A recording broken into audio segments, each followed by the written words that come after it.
Good morning everyone.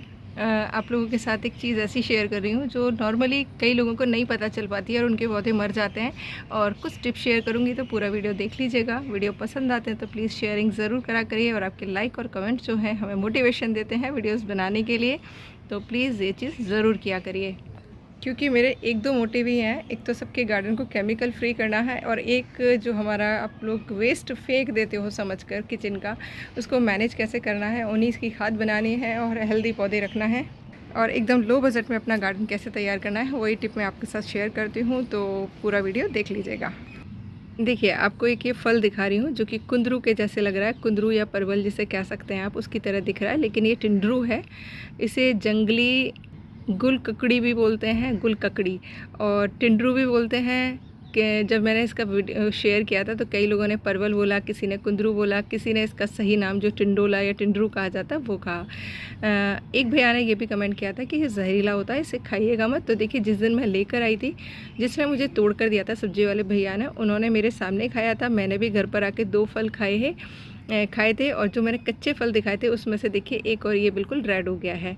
तो इसकी मैं बेल लेकर आई थी जो कि पार्क में बहुत सारी जगह लगी हुई थी। मैं तो सिर्फ इसे एक शो प्लांट की तरह लेकर आई थी और मैं 4-5 इसके छोटे छोटे कंद टाइप के थे, देखिए इस तरीके से, जो कि मिट्टी में थे, वो मैं निकाल के यहाँ ला के लगा दिया था और पाँचों के पाँचों ईजिली जर्मिनेट जर्मिनेट नहीं, उसमें से नई नई ये ब्रांचेस निकलने लग गई।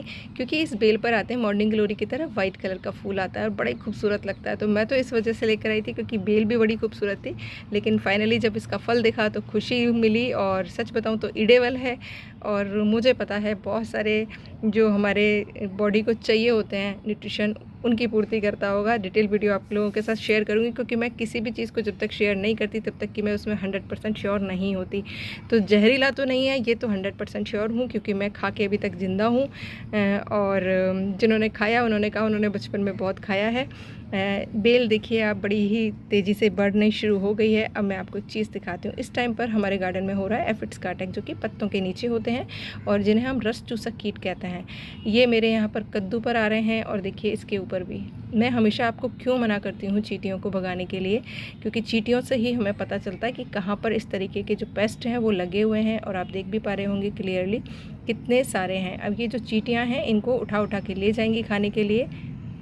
और देखिए पता कैसे चलता है, एक तो आपको चींटियों से पता चल जाता है, दूसरा देखिए पत्ते की शेप चेंज होना शुरू हो जाती है। आप देखिए ये इस पत्ते को देखिए बिल्कुल सीधा है और ये जो पत्ता है आप देखेंगे थोड़ा ऊपर से टेढ़ा मेढ़ा सा होना शुरू हो गया है। सेम देखिए ये है और सेम देखिए ये है। रीज़न क्योंकि नीचे जो है रस चूसक कीट है जो कि इस पत्ते का रस ले रहे हैं। तो प्रॉपर तरीके से पौधा जो है अपना भोजन नहीं बना पाता है लीव्स के थ्रू, और ये प्लांट जो है धीरे धीरे करके ख़राब होने लगते हैं। तो ये मित्र कीट नहीं है, ये शत्रु कीट है। लेकिन यही जो है लेडीबग जो आती है या अदर इंसेक्ट्स आते हैं जो कि मांसाहारी होते हैं, उनके लिए ये भोजन होता है। तो अगर आपके गार्डन में मित्र कीट भी बहुत हैं तो ईजिली मैनेज हो जाता है, लेकिन नहीं है तो फिर ये आपके पौधों को मार देते हैं या ख़राब कर देते हैं।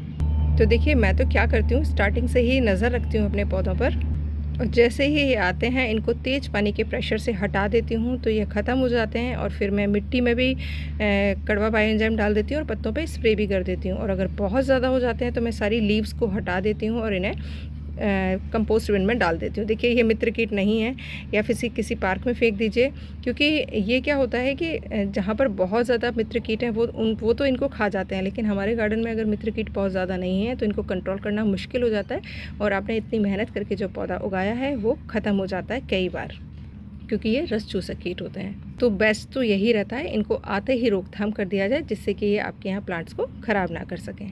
तो ये थी टिप कि रस चूसक कीटों से कैसे निजात पाई जाए। और अब चूँकि 7 तारीख के बाद में आप मिट्टी में डालेंगे कोई भी चीज़ तो वो सीधी पौधे तक पहुंचना शुरू हो जाएगी धीरे धीरे करके। तो आप मिट्टी में डालिए कड़वी चीज़ तो वो पौधों के पत्तों तक पहुंचेगी। और रस चूसक कीट चूँकि पौधों का रस चूस रहे हैं, उनको वो रस पसंद नहीं आएगा तो वो वहाँ से भाग जाएंगे और या फिर आएंगे ही नहीं।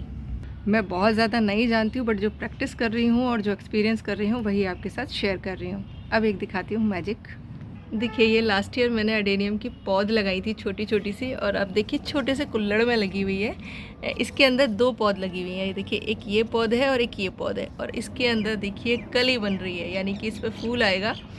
तो हम नेचुरल तरीके से भी बागवानी अगर करते हैं तो हमारे यहाँ छोटे छोटे पौधों पे ही फूल आने शुरू हो जाते हैं। बस उनका मैनेज करना होता है पानी और खाद। कई लोगों के सवाल आ रहे हैं कि मैम क्या आप सरसों खली डाल सकते हैं? तो यस, आप डाल सकते हैं, लेकिन उसके जो पानी की क्वांटिटी है और जो सरसों खली की क्वांटिटी है उसका ज़रूर ध्यान रखिएगा, क्योंकि अभी इतनी ठंड नहीं आई है। सरसों खली थोड़ी गर्म तासीर की होती है, तो कई बार पौधे जल जाते हैं। तो खूब सारा पानी डाइल्यूट करके, जैसे अगर आपने सपोज़ करिए 1 लीटर पानी में 100 ग्राम सरसों खली को भिगोया है। भिगोना कैसे होता है मैं आपके साथ कल परसों में शेयर कर दूँगी कि कैसे बनाना होता है। पुराना वीडियो भी आपके साथ लिंक शेयर कर दूँगी कमेंट बॉक्स में, तो देख लीजिएगा।